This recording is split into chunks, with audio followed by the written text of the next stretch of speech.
In the year 2016, two agents from a special agency named Men in Black, High T, and H head to the Eiffel Tower in Paris to stop some dangerous creatures from coming to Earth. As they climb the tower, they see a man proposing to his girlfriend, and H says that they aren't supposed to be there. We're terribly sorry, but you're not supposed to be here. High T also mentions that the blinking red light beside a nearby door indicates that there has been a breach in a portal in the Eiffel Tower. H adds that in a few minutes, the vilest creatures in the entire universe, called the Hive, are going to come out through that portal and consume everyone in the world. The tourists don't understand this, but H and High T suddenly put on dark shades. H then wipes their memory with a device called the Neuralizer and tells them to go to the bottom of the tower. The tower's closed for repairs.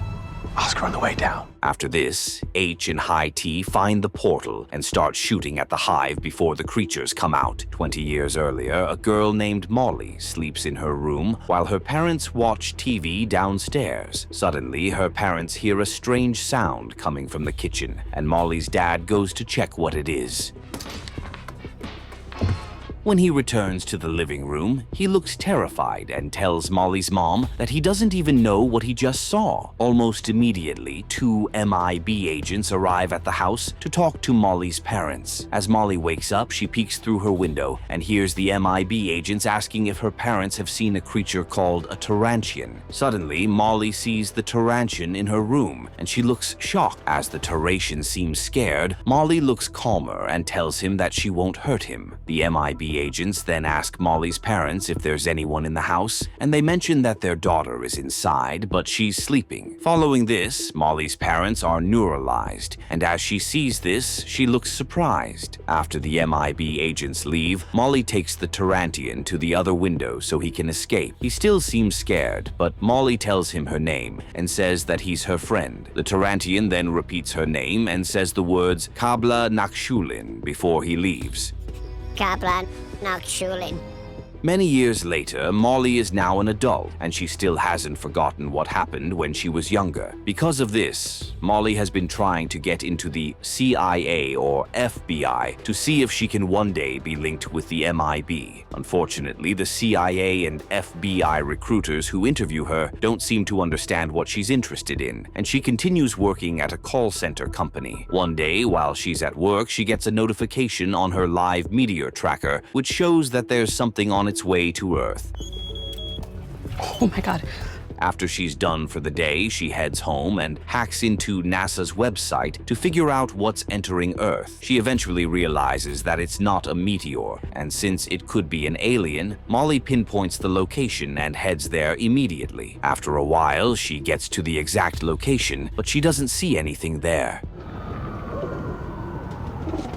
Suddenly, some birds fly toward a fence and disappear, and Molly realizes that someone has put a camouflage wall there. As she goes through it, she hides in a corner and sees some MIB agents taking a green alien back to their headquarters. Almost immediately, she changes into a black suit and gets her taxi to follow the MIB agents. When she gets to their headquarters in New York, she goes into the building and walks toward the elevator while pretending to be an agent. The man at the reception notices this and immediately alerts the other agents that there's an intruder in the building. Code Black. While Molly is inside the elevator, she realizes that they've spotted her, and she's taken to an interrogation room. The head of the New York MIB branch, Agent O, then asks one of her agents if they found anything about Molly and who she's working for. The agent says that Molly claims to be working alone, and that nothing shady has been found about her. O then instructs the agents to neuralize her, but before they do this, Molly begs them not to do it. No, don't. O realizes that Molly has had an experience with MIB agents before, and she mentions that her parents got neuralized when she was young. She adds that she tried to tell people about what happened that day, but everyone kept telling her that she needed therapy. She says that after all those years, the most important thing is that she found them. O then goes into the interrogation room and asks what Molly wants. Molly says she wants to be recruited, and O tells her to give one reason why they should accept her. Molly says that she has no life whatsoever and that she has nothing she couldn't happily walk away from. O asks if she really has no relationships, and Molly says that they distract her from what's important.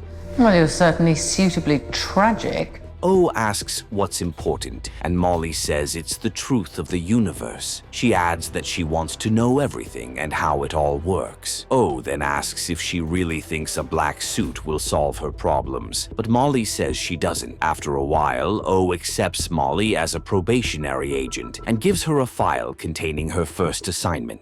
You are no longer part of the system. Molly then asks when she'll get her neuralizer, but O says she has to earn it. She adds that Molly has only been accepted on a probationary basis, and that if she does well, she'll be promoted. As Molly looks at her case file, O asks if she's a fan of the truth, and she says she is. O then mentions that she thinks there's a problem in MIB London, and that's why she's sending Molly there. I think we may have a problem in London. Much later, Molly enters a high-speed train that takes her to London. When she gets to the MIB headquarters, she sees some strange creatures and looks shocked at how they're just moving around among humans. Suddenly, Molly sees a large screen showing some celebrities who are aliens. Molly seems surprised by this, but High T shows up behind her and mentions that celebrities aren't always who they seem to be. As Molly sees him, he introduces himself to her, and she realizes that he's the one who heads the London branch. He then asks if she's the one who found them, and Molly says it's her. After this, High T tells her where to go next, and as she follows his instructions, she sees that he has left a welcome message and a compass for her. Elsewhere in Marrakesh, the lights in a hall suddenly go out while a cleaner is mopping the floor. As he heads out to fix it, he gets attacked by two strange aliens who suck out life from his body. The aliens then steal his looks and walk around the city as twins. After a while, they get to a shop where they meet a man who tells them to be careful not to break anything. As they seem pissed by this, the shop owner realizes that they're aliens, and he takes them to see some alien pawns at the back. As one of the pawns, Pawnee, asks what they want from his queen, the alien twins mention that they want someone dead. They then show Pawnee and his queen a small holographic image of an alien named Vungus the Ugly, who is actually a member of the royal family of a group of aliens called Jababians. Pawnee says that they don't kill Jababians, but the aliens get pissed and reveal their true form. Elsewhere, H gets to the MIB building in London, and an alien standing beside Molly makes him walk in slow motion because she finds him attractive. As Molly then asks who he is, she learns that H is the best agent in the building, and that he once saved the world with his wits and a Series 7 deatomizer. Molly seems interested in this, and she says that she needs to do some homework. Where are you going? To do some homework. Shortly after, H arrives late for a meeting with High T and some other agents. As High T complains about this, another agent named C seems particularly concerned about how H is always careless with his work. H and C tease each other for a while, and High T eventually gets them to stop. He then mentions that Vungus has made a stop in London before he heads home. He adds that the Jababians want him safe, and that H will be Vungus's chaperone because Vungus asked for him specifically. H says he'll make sure Vungus gets home safely, and High T calls him a good boy. C seems to have a problem with this, and he complains that High T has been covering up H's mistakes for a while now. H then teases C again, and mentions that his colleague only wishes that High T also had his back. After this, H goes to his table to take a nap, and Molly disturbs him while he's at it. Molly says sorry for this, but she mentions that she just heard about H's mission to keep Vungus safe. She then says that she knows a lot about Jababians, and she would love to come with him on the mission. H says he works alone, but Molly convinces him to change his mind. Language, culture, politics, fashion. After a while, they head to a club where Vungus is partying with some aliens in the city. Vungus looks happy to see H, and as he looks at Molly, he says something in his language. H finds this funny, and he tells Molly that it seems Vungus likes her. Yeah, baby! See, I knew the two of you would hit it off. Molly seems confused, but H says he thought she knew many things about the Jababians, including their language. Molly says she does, but H realizes that she lied to him. After a while, H asks Vungus how long he'll be in town, and he says that he'll be leaving the next day. H says that they have to enjoy the night, but Vungus mentions that they need to talk. H says they can do that later, but Vungus mentions that he has something to tell his friend because he's the only one he can trust. H doesn't get this, but as Vungus' hands glow when he touches him, the alien asks what's wrong with him. H asks why he's so serious, but before Vungus says anything, Molly sees the alien twins and notices that there's something weird about them. She immediately alerts H, but as he looks at the aliens, one of them secretly throws something that hits Vungus. This makes Vungus lose balance, and he says that there's something wrong with him, but H doesn't understand what he's saying. Molly then notices that the alien twins are already leaving, and she finds this strange. Shortly after, she and H take Vungus to his car so he can leave the club. Molly asks if they should call it in, but H says it's not necessary because it will require a lot of paperwork. Almost immediately, Vungus's car gets attacked, and as it lands badly after hitting a nearby building, H and Molly see the alien twins approaching them. The two agents tell the aliens to surrender, and they pretend to do this. Good. As they then attack H and Molly, the agents fight back, and Vungus keeps calling for their help. H then covers for Molly and tells her to help Vungus. As she goes to the car, she tries to open the door, but sees that she can't do it alone. She then calls H, but Vungus mentions that she doesn't have to call him. Vungus adds that H has changed, and he felt it when he touched his hands earlier. As he says that he needs to know if he can trust Molly, he holds her hand. After his hand glows, he gives her a strange object and tells her to hide it. He also mentions that something is wrong in Men in Black, and Molly asks what the object is. Vungus says it's the only thing that can protect her. Only thing that can protect you. But before she says anything, he dies. Just as some MIB agents arrive at the scene to help H, the alien twins escape. H then goes to check up on Vungus, but Molly says he's dead. As C gets to the scene, he scolds H for not doing his job properly yet again. He also complains that Molly shouldn't be on the mission because she's still a probationary agent. She is not here at all, okay? H says he told her to come with him, and C asks Molly if Vungus said anything that might explain why he was killed. Molly thinks about what Vungus said and tells C that he didn't say anything. C then complains about how a member of the Jababian royal family has died on their watch. After C walks away, H tells Molly not to be worried because he's sure they'll be fine. We'll be fine. Shortly after, High T calls them to his office and tells them that the Jababians want their heads. Almost immediately, C enters the office with a forensic report of what happened. As High T looks at it, he realizes that the alien twins are from a species called Diadnum. He adds that they're from a binary star system in the constellation named Draco. H sounds confused because Draco is Hive territory, and the sector fell many years ago. High T confirms this, but he mentions that the Hive likely took control of the aliens from within because they have traces of the Hive's mutations in their DNA. However, he says that he can't seem to understand why the Hive would send the aliens to kill someone from the Jababian family. Molly then secretly looks at the object Vungus gave her, but she doesn't say anything. Suddenly, C mentions that Molly and H have to be terminated and neuralized for failing to protect Vungus. H tells High T not to let C go through with it, but the lead agent asks why they shouldn't do it. Just then, Molly says that if they're terminated, no one will ever know the truth. As High T wonders what she means, Molly says that since only a few MIB agents knew Vungus's location,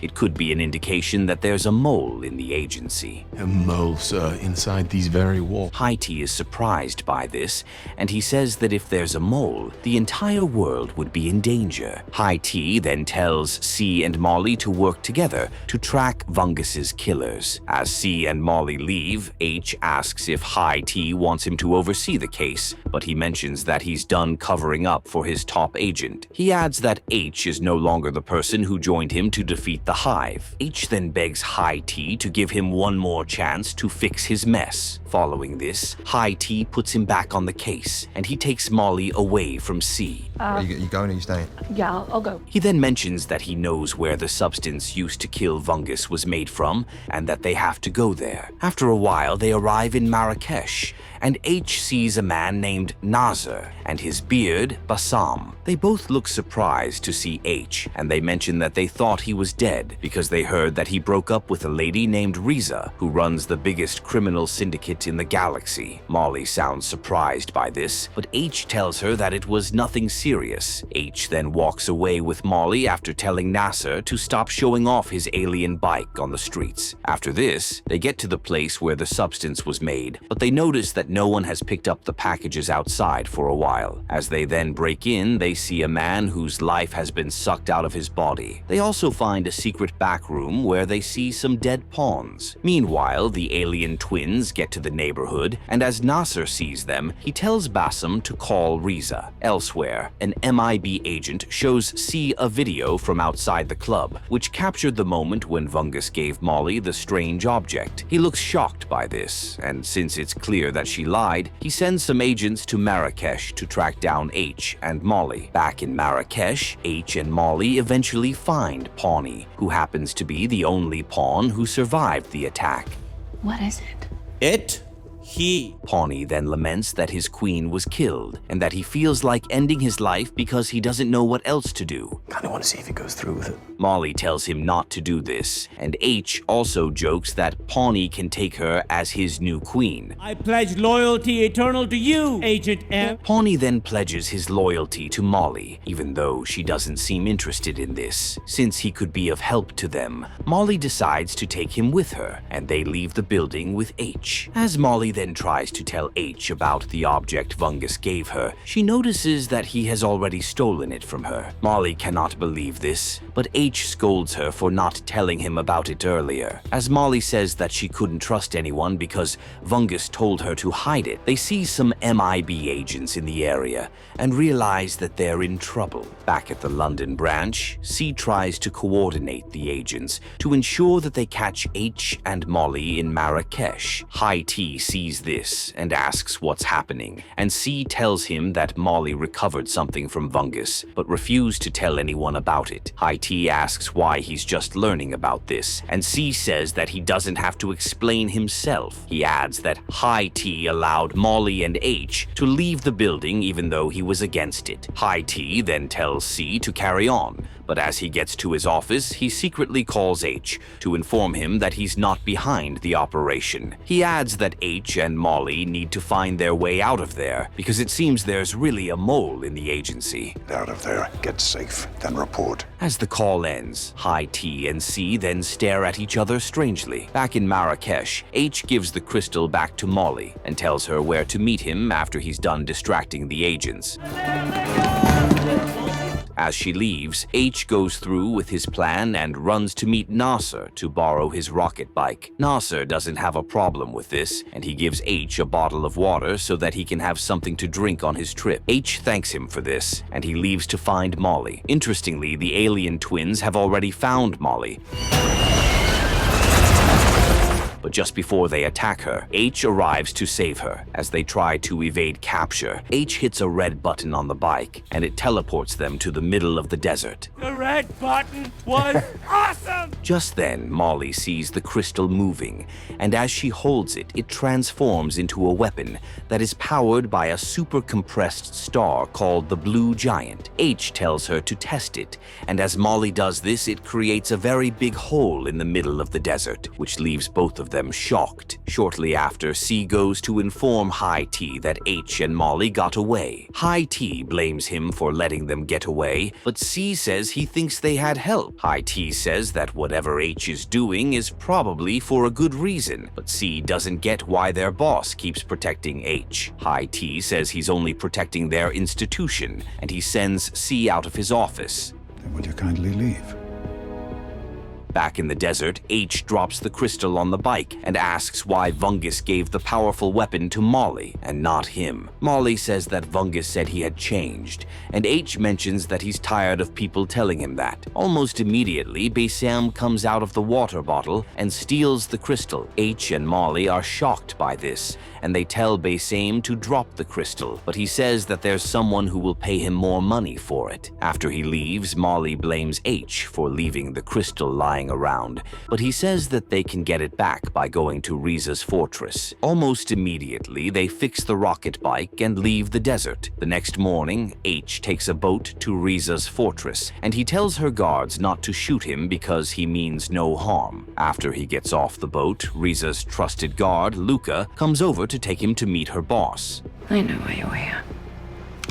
Suddenly, Molly sneaks out of the boat and tries to find a way to get into the building. Meanwhile, as Riza sees H, she attacks him and says that she didn't expect to see him at her fortress. He then says that he brought something for her, and as Riza asks what it is, he brings out a jar with Pawnee inside. Riza says he's cute, and as she collects the jar, she asks if H ever loved her. He says he did, and Riza thanks him for helping her find closure. H says he still loves her, but Riza tells him that the next time he brings a peace offering, he shouldn't do it on the day she just received the most powerful weapon ever created. H says it's a coincidence, but Riza still tells Luca to drag him out. Luca then hands him over to 2 guards at the gate, but H eventually beats them up and heads back into the building to shut down the security system.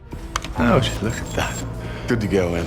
Pawnee also gets out of the jar to lure Riza away from the room, and Molly sneaks in through the window. After she picks up the crystal, Riza enters the room and realizes that Molly is working with H. As Riza threatens to kill Molly, Pawnee helps her and the 2 ladies eventually start fighting. Luca also finds H inside the security room, and he beats him up. Luckily, Molly gets the upper hand over Riza, but Luca eventually enters the room with H. With this, Molly is forced to give the crystal back to Riza, who then tells Luca to kill the 2 agents. As Luca lifts H, the agent calls him a Tarantian while insulting him, and Molly hears this. She then says that she once saved a Tarantian when she was younger. Tarantian?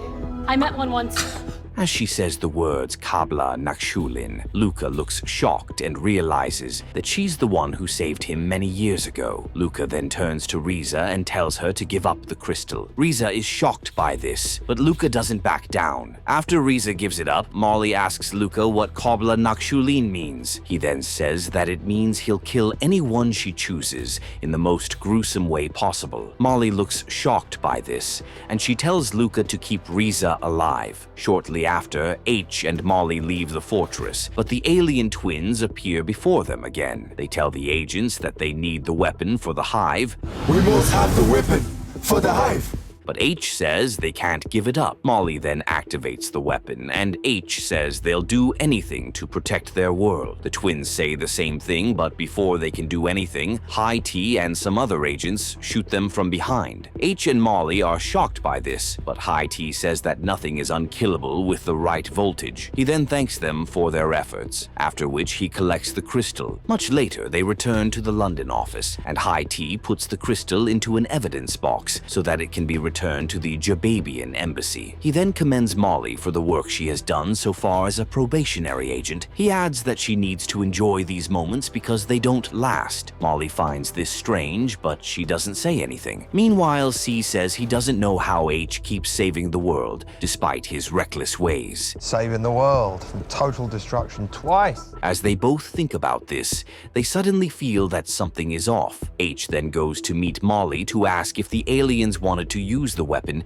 to save their world, because that's what they said. Molly believes there's something wrong, and she agrees that the aliens might have wanted to use the weapon to kill the hive. As H checks the forensic report again to see if the aliens really had the hive's mutations, he realizes that the file has been deleted. He looks shocked when he sees this, and as he goes to check the evidence box, he discovers that the weapon is now missing. As he and Molly realize that High T is the mole, C shows up and also happens to have figured it out. He adds that he's sure High T is now in Paris to meet the Hive again. Before C can alert everyone, H tells him not to do it because the agency might not recover if people learn that High T is the mole. He adds that if he and Molly can stop High T, no one has to know. C asks what would happen if they don't stop him, and H says that his colleague can announce to everyone that he's the mole. Well, then tell them it was me. Tell them I was the traitor. Following this, H and Molly head to the Eiffel Tower. On the way, Molly asks how H defeated the Hive again, and he says that he did it with his wits and a Series 7 deatomizer. Molly asks how he did it exactly, but as he repeats his answer, he realizes that something is wrong. Molly then says that she thinks he was neuralized on the night he thought he defeated the Hive. After a while, they break into the sector with the portal, and High T says he can see that they came to say goodbye. H then mentions that he now knows he was neuralized during their battle with the Hive a few years ago. He adds that the Hive wanted the weapon, and they made High T bring it to them. High T confirms this, and he opens the portal while saying that, with the powerful weapon out of the way, many planets will fall. H and Molly then point their guns at him, but High T transforms into a creature from the Hive and attacks them. After he grabs H, Molly tries to help him, but the creature throws her into the portal. Molly looks scared, but Pawnee quickly saves her and draws her back. H then tries to connect with a part of High T that is still left inside the creature. He says that High T is like a father to her, and this makes the creature vulnerable. H then steals the weapon and passes it to Molly, who uses it to shoot the creature and destroy the Hive. After this, H and Molly head down to meet O, who has already arrived to commend their efforts. O then says that she knew there was a problem in the London branch, and that's why she sent Molly there. She says that High T lived for their organization, and he'll be missed. After this, she gives Molly a neuralizer and says that she's no longer on probation. Welcome to the circus, Agent M. She adds that H is now the probationary head of the London branch. H is shocked by this, but O mentions that High T recommended him a while ago. She also mentions that he has the full support of all the agents, including C. Do I take it you accept? Yes. H and Molly congratulate each other on their new positions, and O tells Molly to return to the New York branch to begin her work. As they both head separate ways, H and Molly seem sad because they won't work in the same place. Much later, as H gets ready to leave Paris for London, he sees Molly and Pawnee inside his car, and he looks shocked. Molly says she just wants to drive his car to London to take care of some things before she returns to New York. H then tells her to give him a lift back to London, and she agrees. As he enters the car, H tries to teach Molly how to drive it, but she says she'll just trust her gut. After seeing two MIB agents neuralize her parents over a strange alien encounter, Molly becomes obsessed with finding the agency because she believes it's the only way she'll learn the truth of the universe. She eventually finds them and is assigned her first mission with a top agent who once saved the world from the Hive. As they embark on the mission, they realize that H didn't defeat the Hive, and his boss, High T, actually made it all up. With this, Molly and H work together to destroy High T and put an end to the Hive. Sometimes, refusing to give up on what you believe can take you exactly where you're meant to be.